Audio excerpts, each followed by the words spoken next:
União Europeia está mirando com uma parte importante para promover lo que é a União Europeia, lo que é segurança, lo que é standard europeu arriba a todo nível, educação, social, infraestrutura, de inteiro mundo e se vamos mirar decreto não que está agora firmado em dia aqui, botaria para com mais e mais país não aqui, que tem uma relação com a União Europeia está virando mais importante para a União Europeia. Isso aqui é um cambio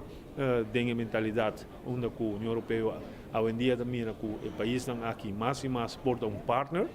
e isso é o que nós queremos também para nosso país.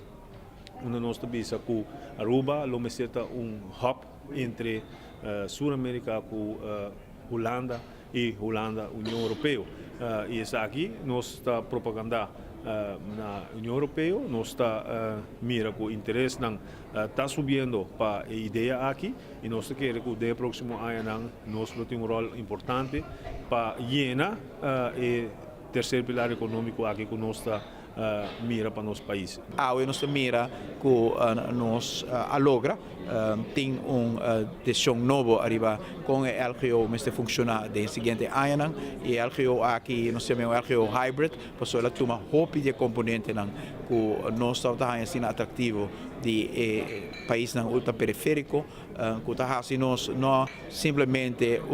receptor de leu 1 milhão para projeto chiquito, pero que está assim nós partner para desenvolvimento social econômico duradouro,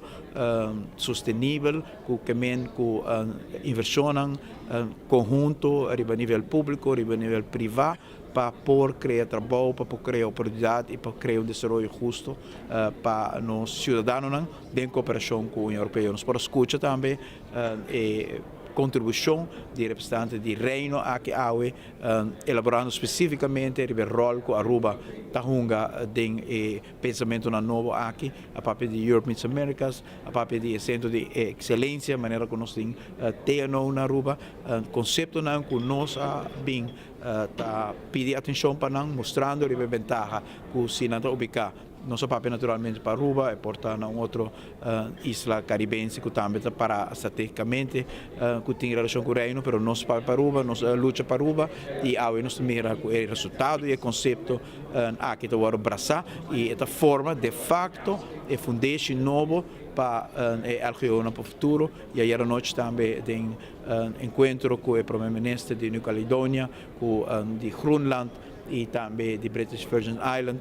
junto nós sinta, nós está algum de países mais grandes que tem LGO e cada mira com hobby admiração em direção de liderazgo que Aruba bem está demonstrar o terreno aqui para cambiar o conceito de cooperação da União Europeia, que está fonte também de nos